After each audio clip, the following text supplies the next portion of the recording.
Forget frequently asked questions. Common sense, common knowledge, or Google. How about advice from a real genius? 95% of people in any profession are good enough to be qualified and licensed. 5% go above and beyond. They become very good at what they do, but only 0.1% are real geniuses. Richard Jacobs has made it his life's mission to find them for you. He hunts down and interviews geniuses in every field: sleep science, cancer, stem cells, ketogenic diets, and more. Here come the geniuses. This is the Finding Genius Podcast with Richard Jacobs.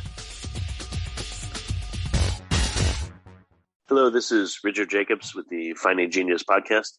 Today I have Jeff Rose. He's the founder of Good Financial Sense. He's on YouTube. He's a wealth hacker. He's got a channel that's extremely popular. Jeff's also a certified financial planner and a former CEO of Alliance Wealth Management, LLC, an investment advisory firm. He was also an Iraqi combat veteran. He served in the Army National Guard for 9 years and a 16-month deployment to Iraq in 2005. And again, we're talking about goodfinancialsense.com. That's his website and his YouTube channel. So, Jeff, thanks for coming. Yeah, man. Well, tell me about a little bit about your background. Like, what got you into thoughts of finances and wealth and money?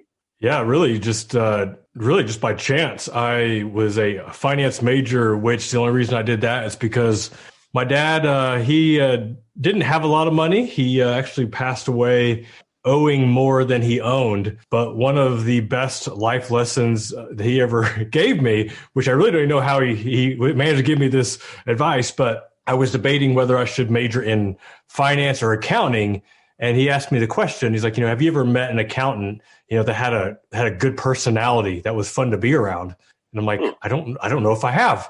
He's like, yeah, finance is like a lot more exciting. Accounting's boring. I'm like, okay. So I chose finance, and no hate towards any of the accounting people out there. I love my accountant. He's given me a lot over the years. But that's what led me to majoring in finance, which then led to a internship at a local investment firm, which then led into a job offer when I graduated college. And even though I had no idea what the financial services industry was all about, this was actually, I think a lot of any younger people listening to this right now that are dealing with the pandemic and COVID and upcoming graduation and the job market. What I had to deal with back then was we had 9/11, we had a 3-year bear market, and the job market was non-existent. So I had put all my eggs in one basket, and that basket did not prove to be fruitful. I was trying to get a corporate job in the St. Louis, Missouri area, and that quickly dried up. And then I was also offered a junior broker position at this investment firm I'd interned with. And even though I didn't think I was mature enough or old enough to do it, I'm like, I had nothing else going. So I went ahead and accepted that position, and the rest is history, as they say. And what got you into, so you became a financial planner at what point, at a certain point, and then I guess it grew from there. Like, you were advising clients, privately, but why did YouTube come in? Why did it turn into a public type of thing for you? Yeah, so I was doing the whole financial advisor thing. And for those who've ever seen, the movie Boiler Room or, Wall Street, I was cold calling. I was, I didn't have any clients that were given to me. Everything I had to get was just hustling in the grind. And that was back in the day when cold calling was still a thing. This is before the whole do not call went into place. This is before everybody had cell phones and had home phones and not cell phones. And I was just working that grind. And I was also doing seminars, and I was doing anything I could, just to put my name out there, to network and rub elbows with people and just get my name out there. Well, I was with that firm for about 5 years. I ended up getting bought out by what ended up being Wells Fargo. And at that point in time, I did not feel like that was a good fit for whatever I wanted to do. So I ended up leaving and then co-founding my own independent investment firm. And at that point in time, that's when I realized or felt like, now that I was independent, that I could market myself a lot differently than all like the big wirehouse firms, like the big Wall Street firms, the Merrill Lynch's, Morgan Stanley's, et cetera. And in that process of trying to figure out unique ways I could market myself, that's when I stumbled upon blogging. And I'm like, oh, wait, I don't even know what a blog is. And this is going back some years. This is going back in the 2008 timeframe. And when I read this article in a trade magazine about how if you want to stand out, you need to have a blog. I, at that time, didn't know what a blog was. I was absolutely clueless. At this point in time, I did not have any social media, was not on Facebook, didn't even have a MySpace account. But there was something about this article that really stood out to me. And that began just a lot of research into understanding what blogging was. And when I finally realized what the potential was, and so to give you some more context, prior to this, like I was doing seminars, I would send out like 500 to 1,000 mailers trying to get 20 people to show up for a free lunch or dinner. Or I was teaching a investment class for a local community park district. And I think I had like 15 people show up for the entire class. And I'm doing all this work, and I'm getting decent results, but the reach was minimal. And I'm thinking, wait a second, so I could publish a blog post or an article on my blog, and that could potentially reach hundreds, thousands, maybe millions. At this point in time, I'm just happy to get hundreds or several dozen. And when that concept finally sunk in, I went all in on trying to understand blogging, to learn how to blog, to understand search engine optimization, and really made it a goal of mine that I wanted to be, and I don't know how I would have determined this, but what I told myself was I wanted to have the number one rated financial advisor blog out there.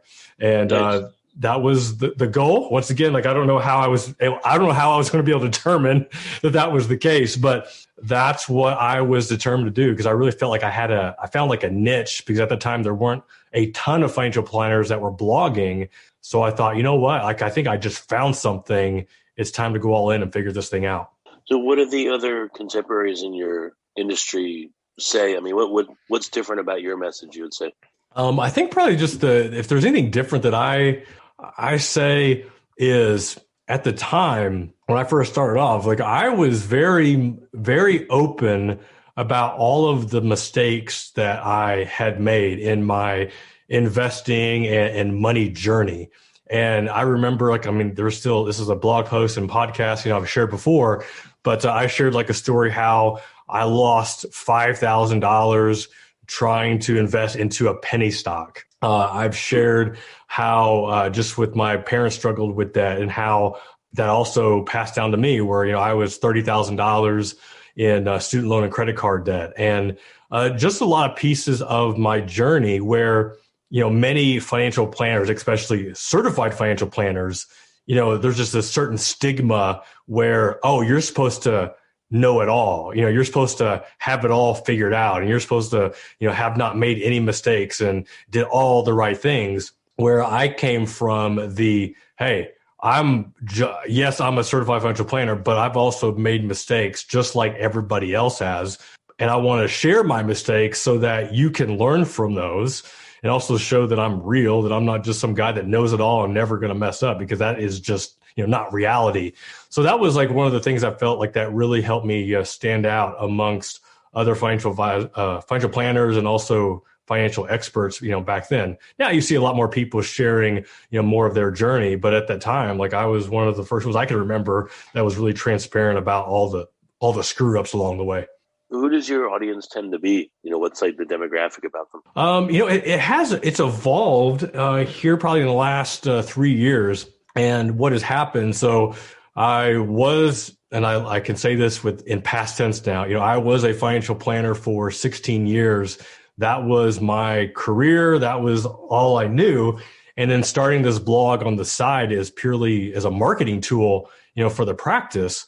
Well, then I stumbled on the fact that you can make money from a website. And I learned how to monetize the blog.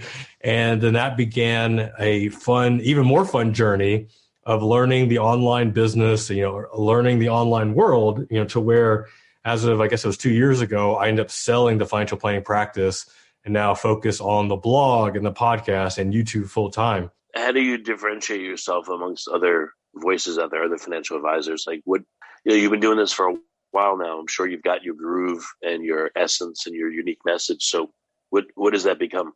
Oh yeah, and then so how's the demographic has changed and how the message has changed is when I was still a practicing advisor with the blog, especially like I was writing a lot of content for those baby boomers and early retirees because those are the ones that typically had the most money. If you wanted to get new clients, you wanted people that had a lot of money, and most of those were that 50 on up crowd. So as I end up selling the practice and started the Wealth Hacker brand, which is ultimately the YouTube channel, the demographic for me has become, I'm not trying to get new clients, so I don't need to appeal to that baby boomer audience. Who I'm trying to appeal to is I'm looking for the Jeff Rose when he was 20 some years old. Before we continue, I've been personally funding the Finding Genius podcast for 4.5 years now, which has led to 2,700 plus interviews of clinicians, researchers, scientists, CEOs, and other amazing people who are working to advance science and improve our lives and our world.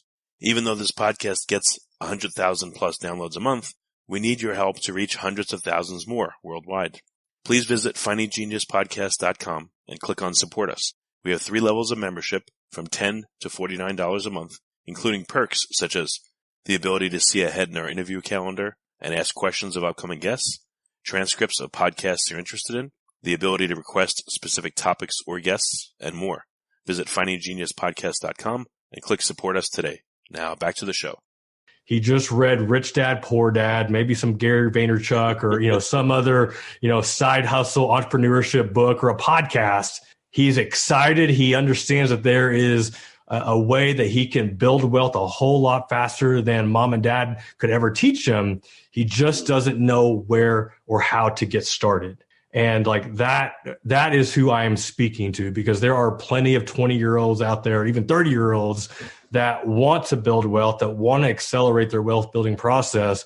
They just aren't really sure how to get started. So right now, I would say the majority of my demographic is that, 20 to 30-year-old male and that's who I'm trying to appeal to, because that's who I was. I read Rich Dad, Poor Dad, read that book like in a few days. I was pumped. I was excited. I was ready to conquer the world. I just didn't know where exactly to get started. And that began, a journey. It took me about 7 or 8 years to start to figure it out. So now the hope is that, with the whole Wealth Hacker brand is if I could shave off, a few years in helping people figure that out faster. I want to show people that they can actually, you don't have to wait till you're 50 or 60, to become a millionaire. You can do it in your 20s or your 30s. That's pretty cool. Yeah. I remember seeing Rich Dad. I was on lunch, I was working at an engineering firm, and I was in the bookstore and I saw the book and I started reading it and I was like blown away. I was like, wow, this is amazing, and, but it still did take years and years to figure things out to any degree. So yeah, I totally agree. That's really cool. Interesting. So what are some of the unique challenges that the demographics, the young guys, the 20s and 30s have that you address? I think by far the biggest obstacle, the biggest hurdle that many people face is the lack of immediate gratification, when it comes to building wealth or getting rich. And, especially nowadays, because you see, at the time of this recording, just a few weeks ago, I guess it was last week, this whole GameStop, debacle where people were, buying the stock for, $20 and it shoots up to $400 and people are buying options and just, becoming multimillionaires overnight. And it's those, which is great. Like, that's awesome. Obviously, until the stock took a major dump and, people still made some money, but a lot of people didn't make as much as they thought they were going to. Unfortunately, it's those types of headlines that give people this false reality of like, oh, like that's how you do it. I just got to find the next GameStop, or I got to find the next penny stock, or I got to find the next, online business. Crypto token. Cryptocurrency. Yeah, exactly. That was the other thing I was going to allude to. So for me, yes, like here's the thing though, is that especially, we can use this whole GameStop thing as an example. The guys that had made money, even though I think many of them didn't cash out when they should have, but either way, the ones that were making money, these were the guys that were doing tons of research, had been following the stock, for a considerable amount of time. And like one of the biggest shareholders, like I think he owned a business that would end up being bought out, by GameStop, or am I thinking PetSmart? I forget. It was Chewy.com, I believe, or something like that. But nonetheless, like they didn't just like open their phone one day and turn on Google News and it's like, oh, I need to buy GameStop and I'm going to do that and make a lot of money. There was a lot of time and effort that went into understanding, what that was all about. If you like this podcast, please click the link in the description to subscribe and review us on iTunes. And, so for many that need that immediate gratification, like that's just not how it works. And for many, what I say is like, they have to go through this stage called the BMW Stage. And I'm not talking that you got to drive a brand new BMW to get rich. No, what I'm talking about is you have to go through the stage where you are willing, this is especially for the entrepreneurs, that you are willing to work for below minimum wage if you truly want to build wealth or get rich. Because I even looked back at my own journey, and I shared this with my boys because, we live in a very, very nice house and, we have a lot of nice things.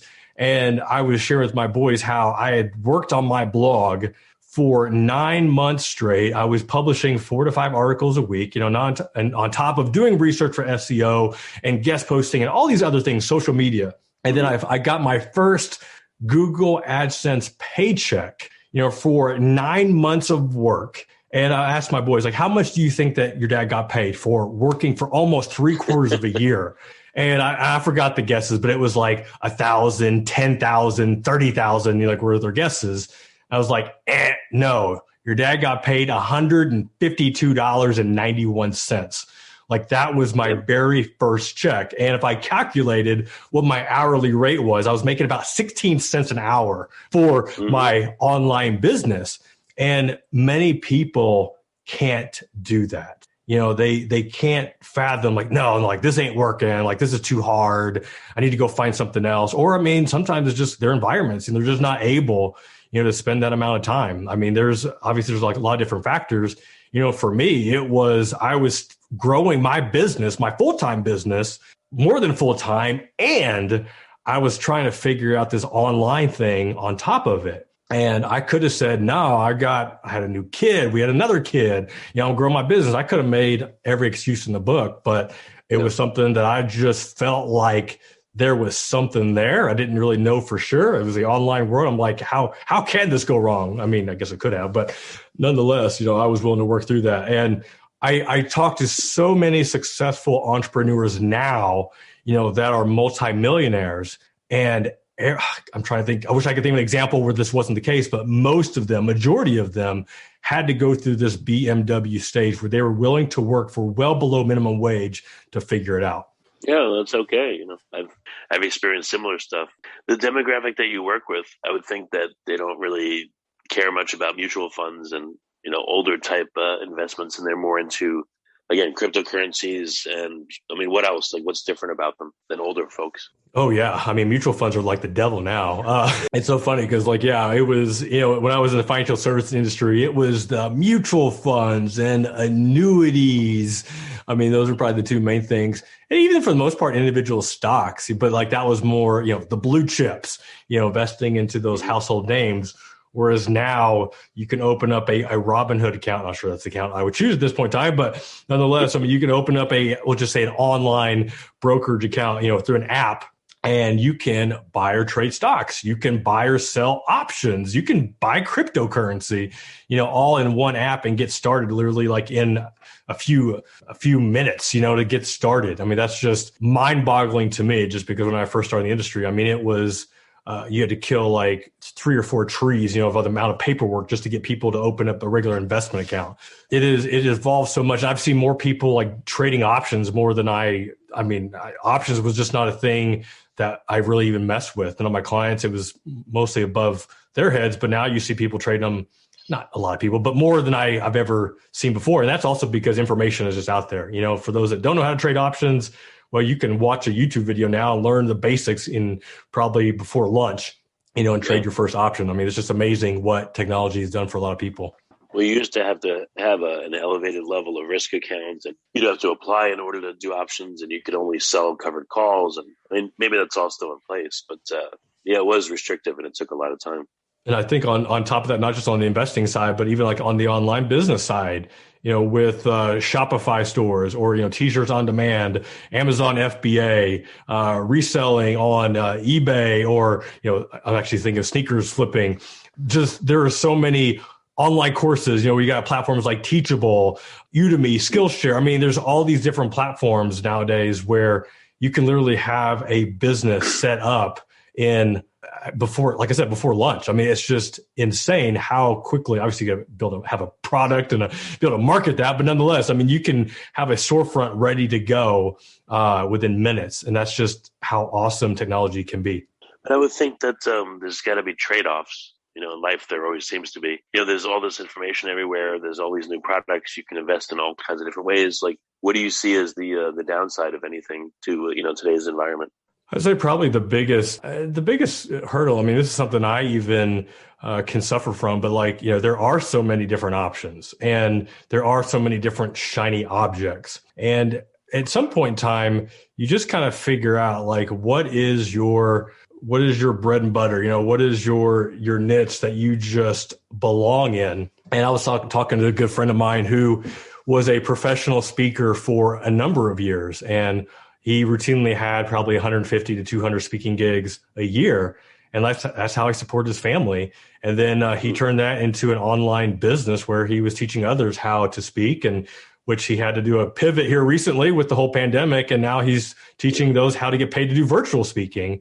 And we were just having this conversation about real estate and Amazon FBA. And we both feel very confident that if we wanted to dominate real estate, if we wanted to dominate Amazon FBA, we could. Not that we're the brightest, we're not, I mean, we're smart, but we're not high IQs or anything.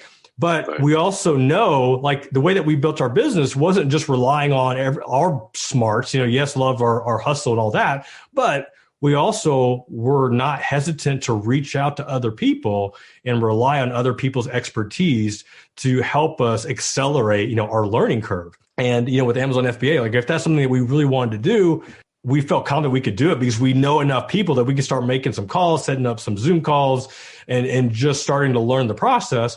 But at the end of the day, it was but what's going to give us the most joy? Where are we going to enjoy spending most of our time? With him, even though he doesn't like the travel part of speaking, he still loves, helping others, with speaking and getting on stage and doing their thing. And with me, money is just in my DNA. I just enjoy talking about money, whether it's writing a blog post, a podcast, a YouTube video, a book, or whatever. That's just how I'm wired. That's what I enjoy doing. So I've just learned to stay in my lane, and, there's always going to be shiny objects. There's always going to be amazing opportunities come along, but find what works for you. And that may take some dabbling. It might take some things going out there and figuring out oh, that's not a lot of fun. This isn't what I enjoy doing. For those that have never taken a personality test, I would encourage Strength Finders 2.0, just as a way to understand. The more that you can learn how you are wired, what is your DNA, just the more educated you are in pursuing different opportunities that you may think is a great fit, but turns out it might not be at all. What's the people that you work with, are they solo? Do they, are they at the age where they have kids, or mostly, again, it's just young guys that are just on their own and, they're in the early stages, they've got tons of energy and time, and they want to just, they want to make their mark. They want to make a lot of money. I got a little bit of both. As far as, I've got some people going through some of the courses that I offer, and I've got the single guys that are, just figuring out, and I've got the guys with a younger family for the most part, maybe one or two kids that are also at a decent point in their career, but also just looking to take it to the next level. And I think because I've shared on just my YouTube channel and also podcasts and some blog posts where I was doing okay. I was almost, making $250,000 a year, living in small town Illinois, which was 20 times more than the average salary there. I financially, we were doing awesome. But as far as I don't just say my emotional health, but just my entrepreneurial health, I just felt like I was stuck. I felt like I was going through the motions, didn't feel like I was really fulfilled at what I was doing. And, it didn't take at that point in time, I had grown the business where it's pretty much on autopilot and I didn't have to do a lot of work to keep it where it was. And like, that's just not very exciting. I mean, that might be hard for some to relate to, but, you spend all this time growing it. And I'm the type, like, I want to continue to be challenged. I've always felt like if you're not growing, you're dying. And that might be a bit extreme, but if you aren't challenging yourself, if you're just going through the motions, I mean, that's not how we're supposed to live life. So I ended up joining a coaching program to help me, kind of figure all that part out. And that was one of the best investments I've ever made. And from there, the business ended up growing, going from 250 to growing almost to, I think it was like 750,000, in 3 years. So I tripled my revenue in 3 years. And the best part was I was working less than I'd ever had. I was taking more time off than I'd ever had.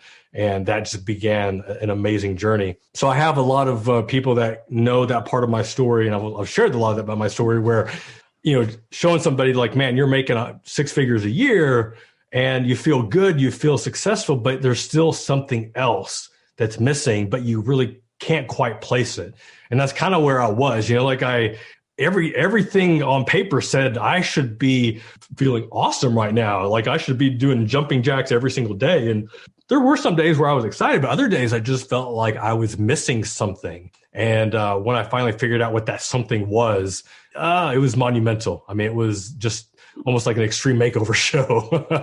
And it's just been a fun, even more fun journey ever since. Yeah. What kind of comments do you get from listeners and viewers? Like, what are some of the challenges they have that, surprise you, or, what are common ones that you have to give advice on a lot? I'm still amazed that anytime I do any sort of investing video, especially on YouTube, so many people that are commenting that they still haven't made their first investment. Like that one is still mind-boggling to me, just because of how easy it is.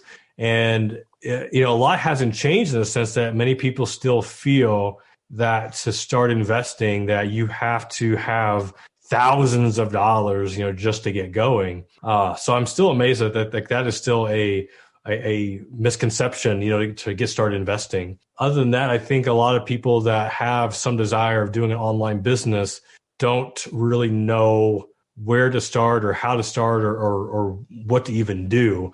And, that's something it's harder to answer because, the way I approached it was different. I kind of stumbled upon it. And I've always started with the mentality of serving others, of wanting to help others, letting your experience and your expertise, show others and how to get them to win to the next step. And that's just something that it's always just been a mission of mine with the blog or the podcast or the YouTube channel, just wanting to really just serve others. And there's some times where I could have made more money at the time, but it was one of those where, okay, I can maybe get paid now, but I just feel like in the long term, I'm going to build a lot more goodwill and a stronger community by, not selling this or not having people pay for this, like just giving it away. And that's just something that I've just really enjoyed. And I feel like I've been rewarded for that over the years. So what's next? You're not someone that's just going to sit there and coast, I would think, as you said. So what are your plans for the next year or so? What things do you want to come out with? What I'm working on right now is it's a new course that I just a beta launched the later part of last year, and right now I've got about 25 or 30 going through it, and it's a goals course, an accelerated goals course. And what I got really excited about this one is because, as I mentioned, I joined this coaching program that really changed my life. And with that coaching program, that was at the time it was like $9,000. I think right now it's like $10,000 a year to be a part of this coaching program. And it was catered for entrepreneurs that were making, $250,000 or $500,000 a year. So obviously when I was 20 some years old reading Rich Dad Poor Dad for the first time, I didn't meet the qualifications, 1, to qualify for this coaching program, 2, didn't have a big enough credit card limit to even pay for this coaching program.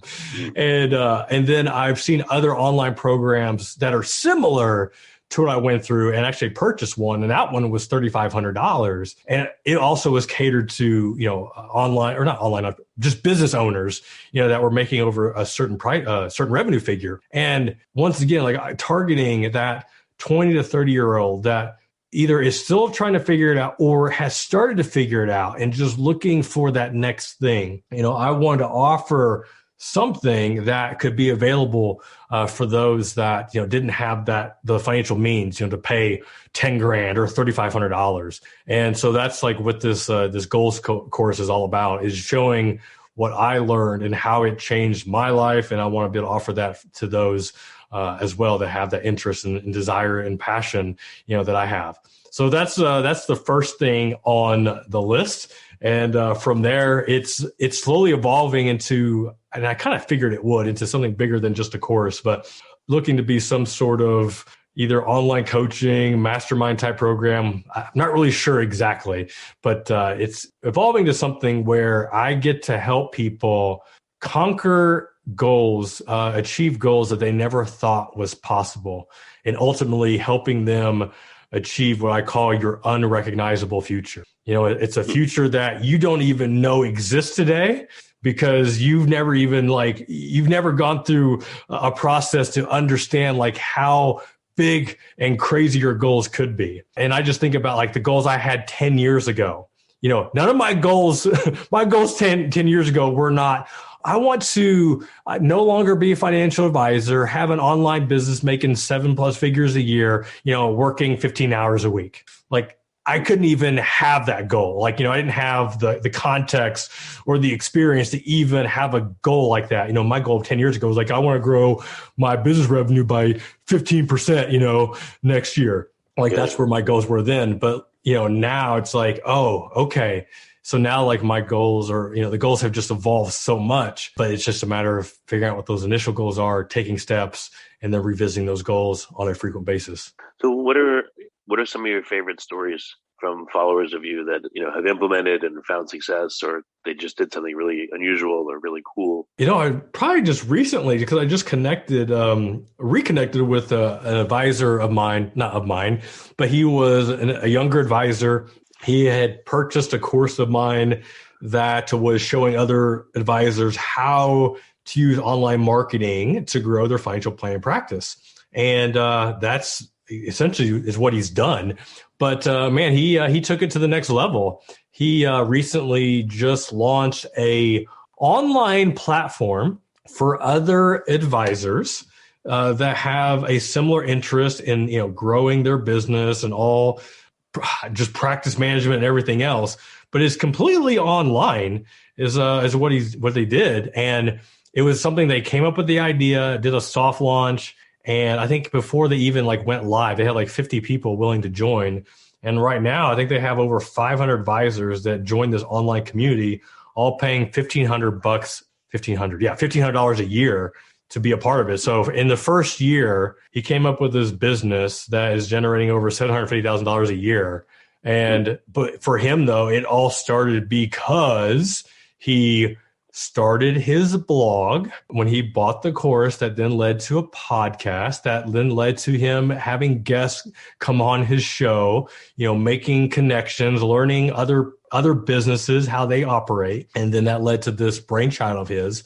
And so this is over and above, a thriving financial planning practice that is on autopilot. Just like one of those, I was telling him oh, it's my little son. He's all grown up, it's cause I just remember when he first started with the course, 5 or 6 years ago, let's say 5 years ago.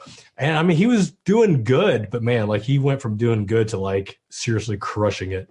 That's really cool. That's very, very cool. Do you interact with any of the other online financial pundits, or, does everyone kind of keep to themselves, or what's the industry like? In the financial space, so there is a pretty active community, and it's there's actually a conference called FinCon, which is the financial blogger conference, and it is has been a very tight-knit community for a number of years. And I've been in that for about 12 years, and there's actually a private Facebook group that I'm in with some other bloggers, which most of us, there's only a handful of us that still own our sites. Everybody else has sold for millions of dollars, to some other big outfit. But in another more open Facebook group, I mean, it's very interesting. We're all very willing to help each other and share like, hey, this is what's working for me. What about this? Or, if you see a strategy that somebody's implementing, they are usually very open to share, what they're doing. Obviously, like as long as you are doing it the right way, you're not trying to, steal anything or go behind their back, but everybody's been really helpful in that regards. And kind of like one of my cool mentor success stories was, David Bach, I think 10-time New York Times bestselling author. He's been a mentor of mine from afar for a number of years. And he actually was speaking at FinCon a few years ago. And I got a chance to interview him for the channel and got to meet him. And he's become a friend of mine where like he's in Italy right now and we'll text here and there and, just like staying up on family stuff. And I'm just like, oh, this is kind of cool. I've always looked at him as like one of the mecca, personal finance experts. He was on Oprah, when Oprah was like the thing.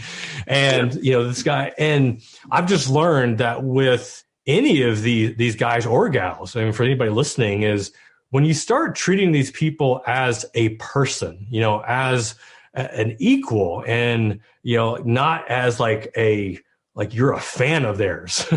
You're like, ooh, yay. But just treat them as like a real person. Man, like they can just relate to that so much more.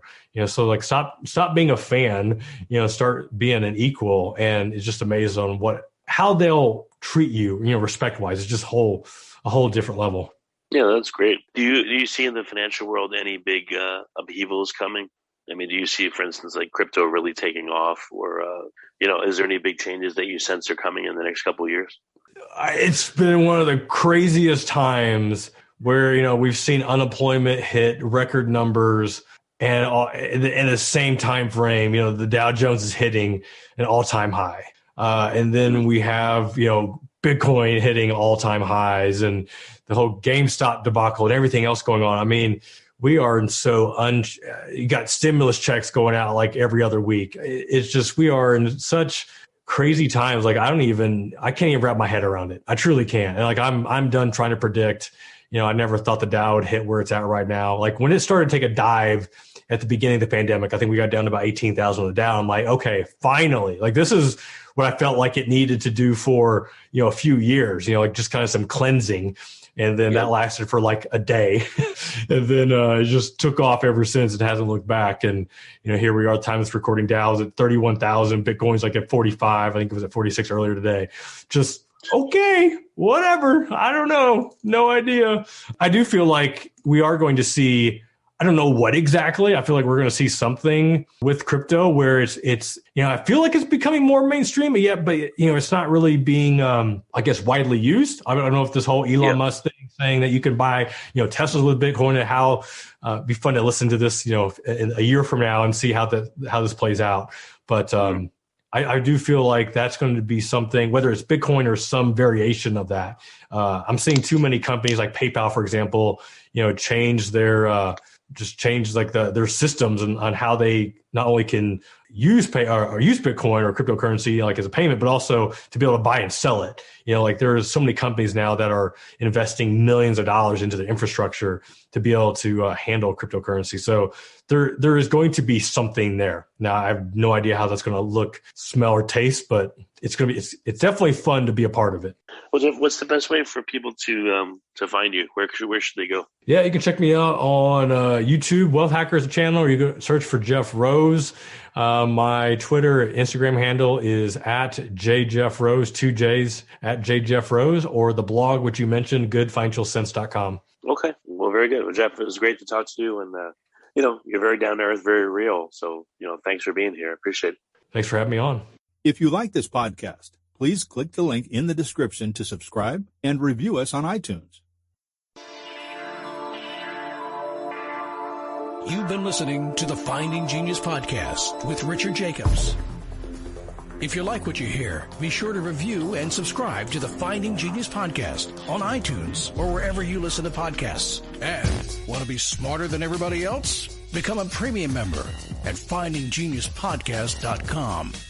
This podcast is for information only. No advice of any kind is being given. Any action you take or don't take as a result of listening is your sole responsibility. Consult professionals when advice is needed.